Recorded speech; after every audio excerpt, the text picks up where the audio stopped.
Bonsoir à tous et merci de nous rejoindre dans cette émission Foi et Raison. Le plaisir est nôtre de vous savoir nombreux de Kinshasa, de Brazzaville et ceux qui nous suivent via notre site YouTube. Je ne suis pas seul, je suis avec monsieur l'abbé Hubert Katawa, à qui je dis bonsoir. Bonsoir monsieur Daniel. Comment vous allez monsieur l'abbé? Je me porte bien. Voilà, heureux de l'entendre. Nous poursuivons notre thème sur cette période, cet temps fort de notre mère Église, période de l'Avent. Et oui, nous clôturons aussi ce temps. Et aujourd'hui, nous abordons un thème particulier, l'accompagnement du prêtre. Et oui, nous en parlons avec M. l'abbé Hubert. Monsieur l'abbé, d'entrée de jeu, comment le prêtre prépare, parce que c'est une période de préparation, de l'attente du Seigneur, et comment le prêtre accompagne les fidèles, monsieur l'abbé. Pendant ce temps d'attente, Oui.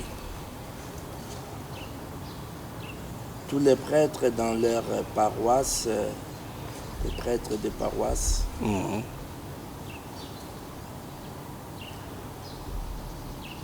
se sont organisés d'abord par la retraite de Noël. Ça dépend des paroisses. Il y a des paroisses qui ont 3 jours pour les adultes et 3 jours pour le jeune. D'autres paroisses mettent les adultes et les parents et les jeunes ensemble. Ensemble, oui. C'est une préparation spirituelle. Ok. Par des enseignements, on dispose les chrétiens à rencontrer le Seigneur qui vient. Et c'est surtout le cœur de l'homme, Oui. de l'homme créé à l'image et à la ressemblance de Dieu. Et c'est ce cœur qui va s'ouvrir Oui. et redevenir une demeure digne du Seigneur. Et c'est grâce au sacrement de la réconciliation. Nous parlons de la confession. Confession, exactement, oui. Parce que pendant le temps consacré à la retraite de Noël, dans certaines paroisses, il y a des prêtres qui sont là quand un chrétien est interpellé par un enseignement. Il court vite chez le prêtre qui est là en train de confesser. Oui. Et dans d'autres paroisses, après les jours réservés à la retraite de Noël, il y a aussi des jours pour les confessions. Les confessions. Alors c'est la confession qui prépare le cœur de l'homme. Parce que ce sacrement permet à l'homme de se réconcilier avec Dieu, de se réconcilier avec son semblable, le prochain, et de se réconcilier avec lui-même. Exactement. Alors, et quand il reçoit l'absolution du prêtre, son cœur qui s'était fermé à Dieu, son cœur qui avait chassé la présence de Dieu, redevient le temple de l'Esprit Saint, la maison de Dieu. La maison de Dieu. Et voilà comment les prêtres doivent accompagner leurs fidèles. Oui, c'est une préparation d'abord du cœur. Du cœur. Mais cette préparation du cœur permet d'aller à la rencontre du Christ en toute hâte, avec joie. C'est comme la Vierge Marie. Oui. La Vierge Marie, quand elle est allée visiter sa cousine Élisabeth, Oui. c'était d'abord une disposition intérieure. Ok. Une disposition intérieure. Et on doit aller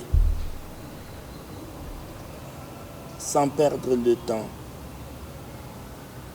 On doit braver les obstacles.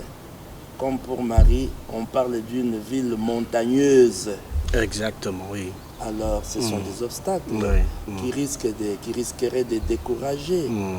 Et voilà, comme pour nous aussi, nous allons à la rencontre du Christ, mais au fond, c'est lui qui vient à notre rencontre, mais qu'il nous trouve disposés à le recevoir. À le recevoir. Oui. Et je place une question là-dessus, monsieur l'abbé. On a l'impression que ces cœurs que devient de plus en plus dur, un cœur de pierre, de fois insensible à l'appel, à cette disposition, à cet appel, à cette préparation même pour recevoir le Seigneur. Et le travail devient de plus en plus ardu de préparer le cœur des fidèles, monsieur l'abbé. Ah oui, le travail devient de plus en plus ardu et je dirais c'est au prêtre de prendre conscience de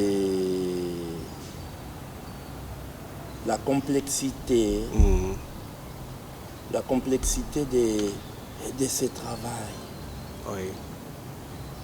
Il doit enseigner à temps et à contre-temps. À temps et à contre-temps. À temps et à contre-temps. Ok. Un bon père de famille. Ok. Un bon père de famille. Parce que quand on est prêtre, on est père de la famille de Dieu qui vous est confiée. Oui. Quand on est prêtre, on épouse sa paroisse. Exactement. Alors, c'est comme ces derniers temps, avant le 17 décembre, parce que quand on parle de féries privilégiées, ça commence le 17 au 24. Ok. Alors, avant cela, nous avons entendu comment Jean-Baptiste, qui était là en prison, et qui a envoyé deux de ses disciples aller demander au Christ si c'était lui le Messie qu'on attendait ou il fallait en attendre un autre. Un autre, oui. La réponse du Christ a été claire. Le Christ a dit, après avoir guéri, allez lui dire ce que vous avez vu et entendu. Les aveugles retrouvent la vue, oui. Les boiteux marchent, les sourds entendent, les morts sont ressuscités, les lépreux sont purifiés, la bonne nouvelle est annoncée. Alors, c'est là pour dire clairement que, au fond, c'est un travail difficile, bien sûr, parce que vous avez parlé des cœurs endurcis. Oui. Et c'est vrai, ça rend aveugle. Oui. Et je me souviens, le même jour, après la messe, il fallait que je prie avec nos frères et sœurs vivant avec handicap. Oui. Ils avaient besoin de moi pour que je puisse leur annoncer la parole de Dieu. Je leur ai dit clairement, il ne s'agit pas des personnes qui sont aveugles physiquement. Tous nous sommes des aveugles, non? Oui. Nous avons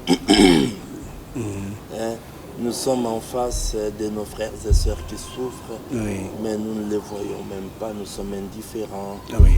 Et nous L'indifférence. avons des oreilles, mais nous ne voulons pas entendre les cris des souffrances de nos frères autour de nous. Hein. Et nous ne savons même pas nous lever pour aller vers les autres. Si nous devons y aller pour leur apporter consolation, réconfort, de l'aide, nous les faisons comme des boiteux. C'est-à-dire, nous n'y allons pas en courant, Oui. parfois avec beaucoup d'hésitation. L'hésitation.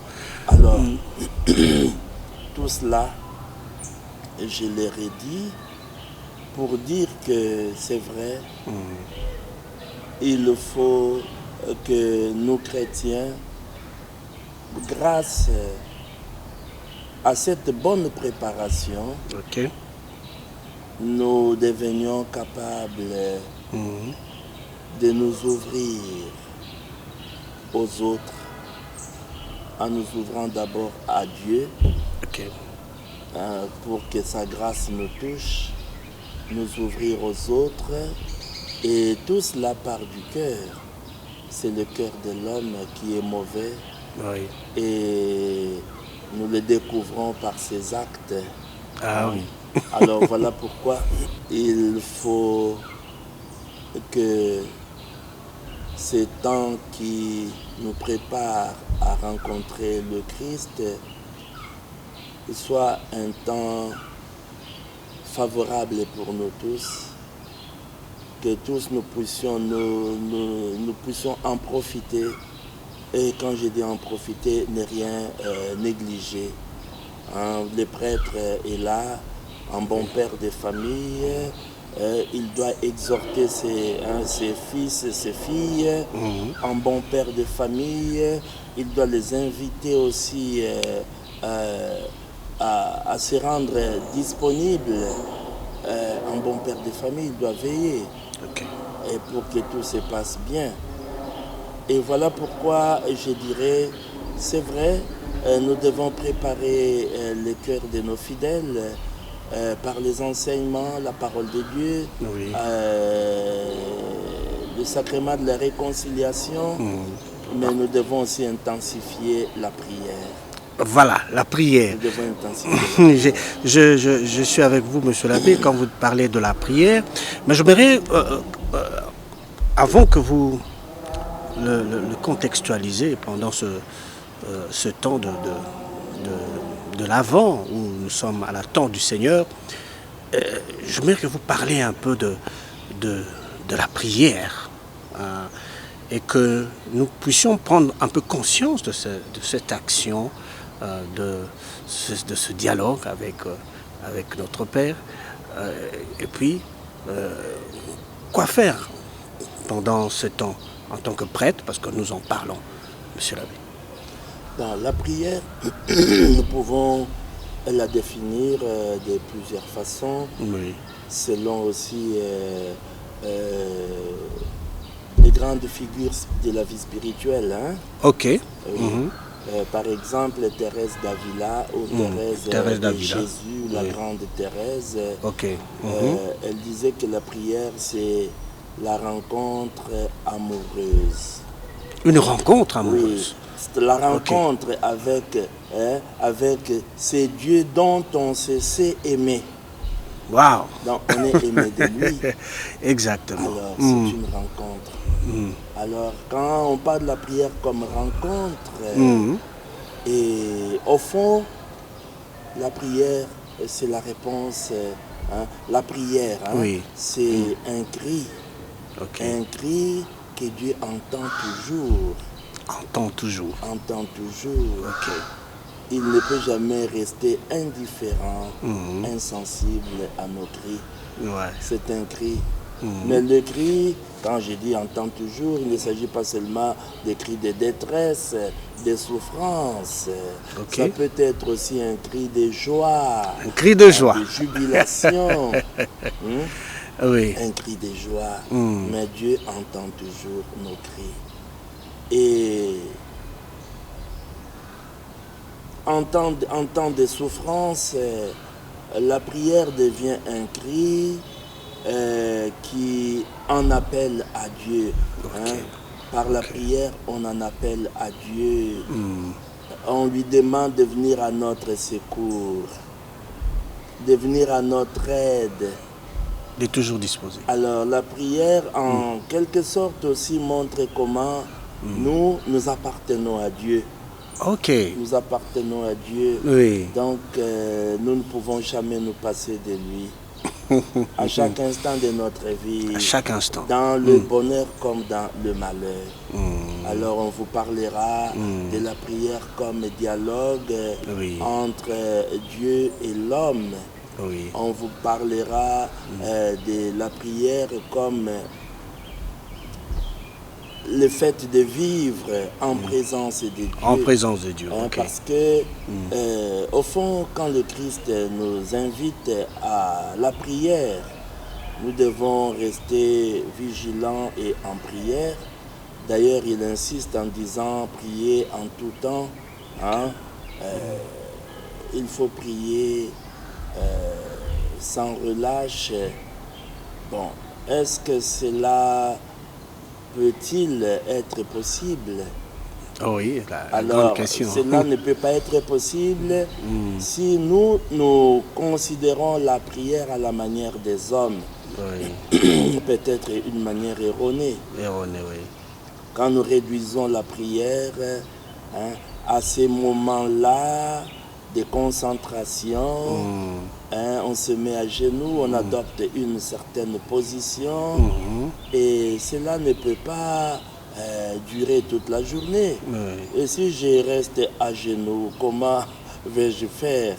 J'aurai mal. Exactement. Alors, la prière elle sera dérangée. Mais la prière ici, considérée comme prier, quand on dit prier, au fond, c'est vivre en présence de Dieu. En présence de Dieu. Vivre en présence de Dieu signifie tout faire en présence de Dieu, tout faire avec Dieu, tout faire pour Dieu. Pour Dieu. Et très bien dit, monsieur l'abbé. Nous poursuivons avec ce qui nous suit. Maintenant, nous sommes dans ce temps de carême, dans ce temps plutôt de l'Avent, où nous sommes en train de partager ensemble avec les fidèles, avec les chrétiens, en tant que prêtre, comment accompagner. Vous avez bien défini la prière étant c'est ce dialogue qui n'est pas limité seulement à ces moments de concentration. Que pourriez-vous dire par rapport à ceux qui nous suivent, ceux qui sont avec nous, monsieur l'abbé? Bon, vous avez parlé de la prière, c'est bien. Je l'ai dit, le prêtre doit se considérer d'abord comme père. Père, c'est la mission qu'il a reçue du Seigneur. Il doit veiller sur la famille de Dieu, que les enfants de Dieu ne manquent de rien. Et le prêtre, comme père de famille, c'est lui qui doit préparer ses enfants à aller à la rencontre de celui qui vient pour nous sauver, le Christ lui-même. Mais en tant que père de famille, il doit aussi aider ses enfants à ne pas se limiter à ce qui est théorique. Je m'explique. Oui. Vous savez que il nous arrive parfois de paraître devant les hommes comme des grands priants. Ok, oui. Des grands priants. Nous sommes tous les jours à la messe, c'est très bien. C'est très bien. Nous participons à toutes les activités spirituelles de la paroisse, c'est très bien.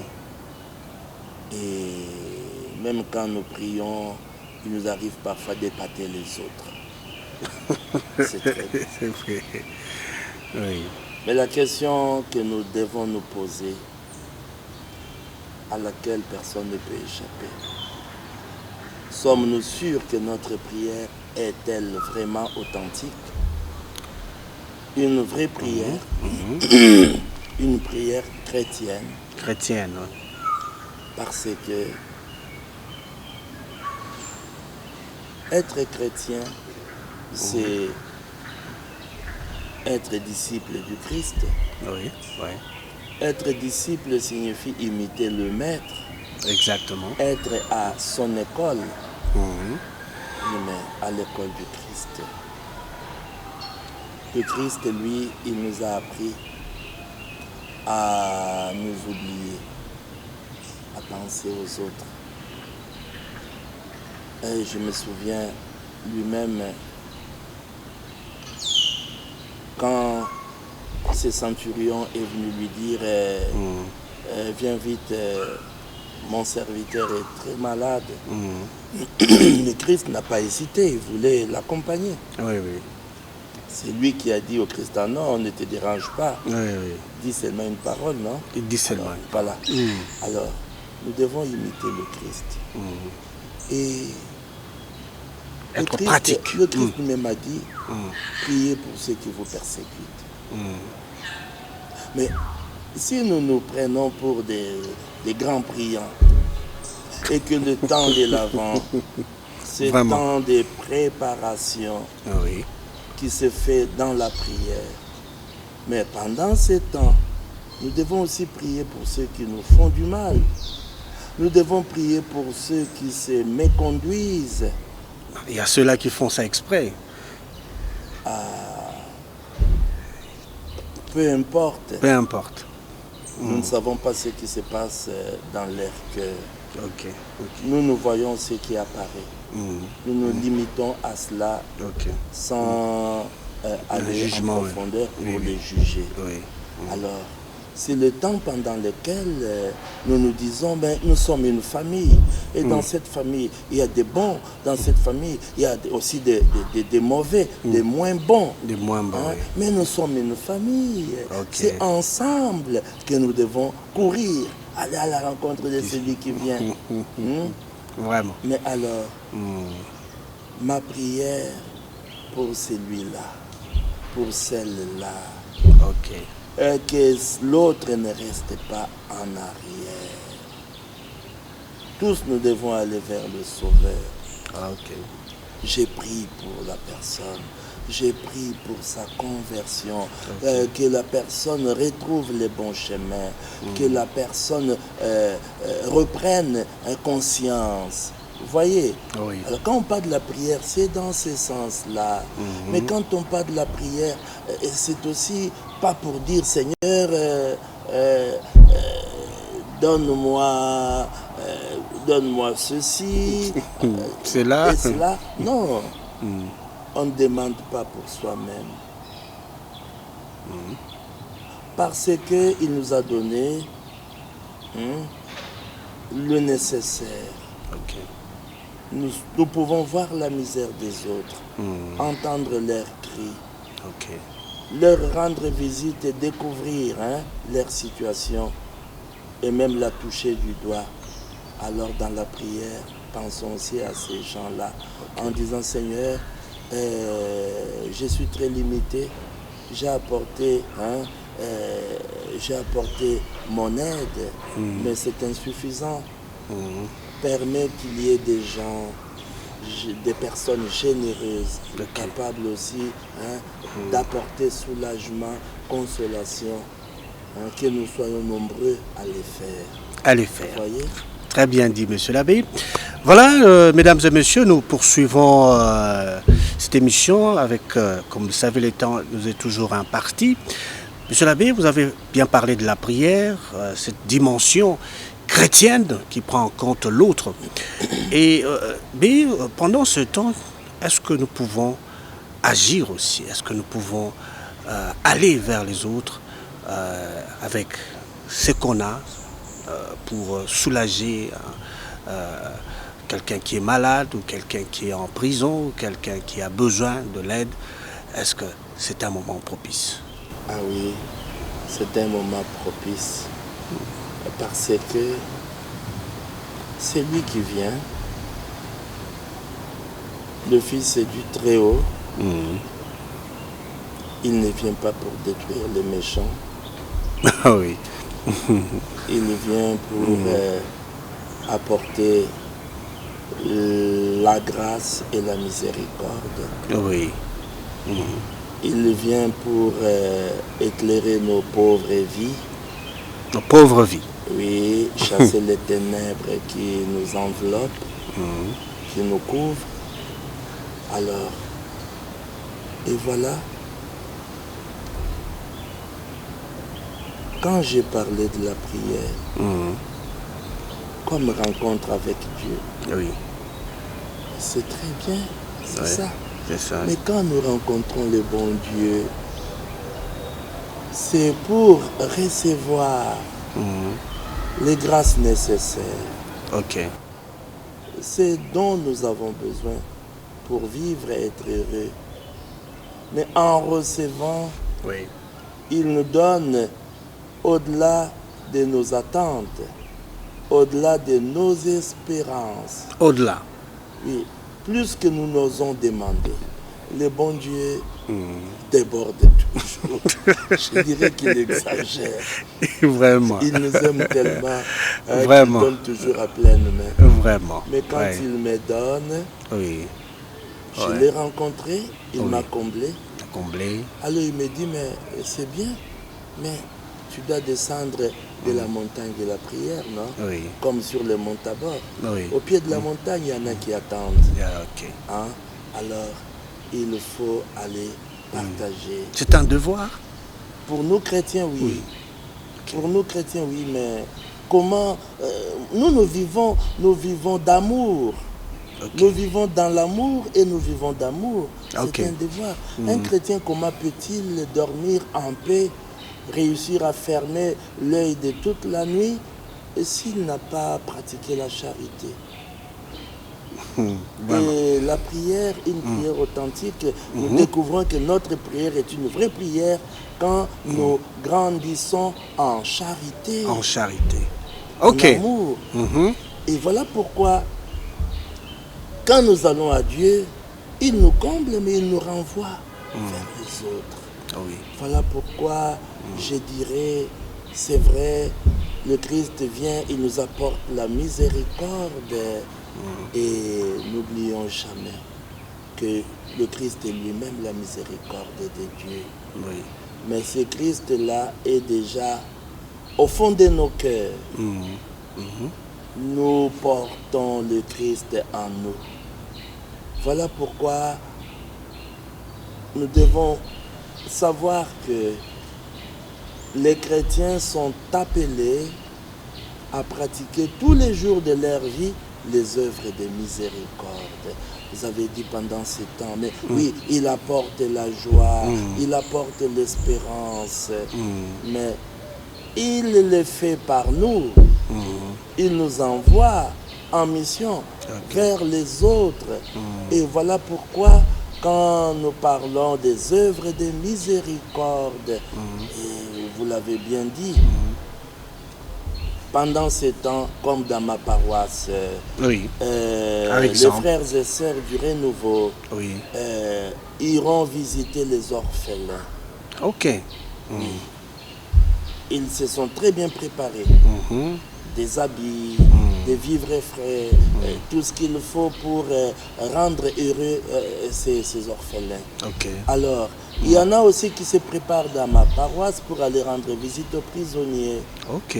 Et nous avons une commission paroissiale de la pastorale des malades. Hein. Oui. Et ils se préparent aussi pour aller rendre visite aux malades dans les CVB, à domicile et dans certains hôpitaux.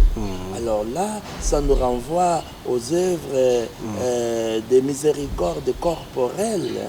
Il y en a 7, non? Oui. Et vous le savez, hein? Donner à manger, donner à boire, vêtir, visiter les malades, visiter les prisonniers, accueillir les étrangers, ensevelir les morts. Oui. Mais en même temps aussi, hein, c'est très bien, il faut le faire. Et pendant ce temps, n'oublions jamais que dans toutes nos paroisses, nous avons ce qu'on appelle le service de la diaconie. Oui. On Ok. parle aussi Caritas et développement, c'est vrai. Mais pendant ce temps, nous demandons à nos frères et sœurs, nos chrétiens, de penser aux pauvres. Vous allez vous réjouir, le Christ est né, mais la vraie joie, la joie n'est joie que quand elle est partagée. Une joie partagée. Une joie partagée. Là, il faut rendre les autres heureux, leur redonner le sourire. Et si vous avez des habits, des beaux habits, alors il faut les partager, aller déposer à la paroisse. Tout ce que vous pouvez donner, non? Avec joie, avec amour, pour rendre les autres heureux, c'est le moment de le faire aussi. Alors voilà pourquoi je dirais, il y a ces œuvres-là, les 7 œuvres de miséricorde corporelle, il y a aussi les 7 œuvres de miséricorde spirituelle. Voilà. Très bien dit, monsieur l'abbé, nous sommes presque arrivés au terme de notre entretien, mais je vais vous communiquer cette joie. Voilà, c'est le 4e dimanche. Voilà, nous sommes à l'attente du Sauveur, de notre Seigneur qui va nous donner la paix. Comment nous pouvons véritablement vivre cette joie et que nous pouvons impacter aussi ceux qui nous suivent de partout, monsieur l'abbé. Alors comment vivre cette joie, comment annoncer cette joie? Et vous savez, déjà le 3e dimanche de l'Avent, c'était déjà le dimanche de la joie, non? Gaudete, réjouissez-vous. Alors, et je dirais même, c'est vrai, le ciel se réjouit. Si le ciel se réjouit, c'est parce que le monde est en fête. Le monde est en fête. Mais si le monde est en fête, c'est parce que le Seigneur vient. Il vient. Alors voilà pourquoi je dirais, nous avons, nous chrétiens, le devoir d'apporter la joie. Malgré la misère, malgré la conjoncture. Nous n'avons pas d'excuses. Nous n'avons pas d'excuses. Que personne ne dise, ah non, moi je n'ai pas assez pour partager, je suis tellement pauvre. Mais n'oublions pas qu'il y a des plus pauvres que nous. Exactement. Alors apporter la joie signifie quoi? Mais en commençant par nos propres familles, non? Au sein de la famille. Exact. Au sein de la famille, vous savez, quand nous parlons de la joie, il faut être créatif. Être créatif. Créatif dans quel sens? Aujourd'hui, moi personnellement, je me dis, je suis en train de me promener et j'ai vu un enfant en train de somnoler. Mais il était en train de vendre des légumes. Il n'en avait pas assez. C'était autour de 19h. J'ai eu pitié. Il ne restait que ça à vendre pour que sa mère achète 2 poissons et qu'on prépare. J'ai posé la question, ça coûte combien? L'enfant m'a dit 3000. Mais c'était quand même assez. 3000 francs congolais. Vraiment. Alors j'ai dit, raconte-moi, avec ça, qu'est-ce que vous allez faire? Non, maman est malade, c'est moi qui vends à sa place. On attend cet argent pour manger ce soir. Vraiment. Je ne dirai pas ce que j'ai fait. Peut-être il faut multiplier par 10. Mais j'ai dit non, prends ces légumes, tu rentres à la maison, vous allez manger ça. Et voilà, on arrive là, je vous achète quelque chose. Je ne connais pas cette famille-là. Alors voilà, le Christ vient pour nous tous. Sans exception. Sans exception. Et le plus beau, c'est quoi? En s'incarnant, en prenant chair de la Vierge Marie, il vient l'un de nous. Il fait partie de notre famille. Et pour que nous puissions aussi prendre part à sa vie divine. Alors voilà pourquoi nous devons nous aussi nous sentir frères et sœurs de tous. C'est notre famille. Comment puis-je supporter voir un enfant qui souffre? Il fait partie de ma famille. Voilà, il faut apporter la joie, montrer que le Christ vient. Effectivement, il passe par nous. C'est à nous d'aider les autres à prendre conscience de cette présence qui nous apporte la paix, qui nous apporte la joie, qui nous apprend à nous aimer les uns les autres comme Dieu nous aime tellement et a même envoyé son propre Fils pour nous sauver. Ce n'est que du bonheur. Très bien dit, monsieur l'abbé. Un bonheur sans fin. Sans fin. Merci beaucoup en tout cas pour ces explications en ce qui concerne notre thème. Merci mesdames et messieurs pour votre temps, pour avoir suivi cette émission. Et nous pensons que l'essentiel a été noté. Nous prenons rendez-vous prochainement. Mais en attendant, nous vous souhaitons de passer des moments agréables sur les antennes de la télévision catholique Elikia. Bonsoir chez vous.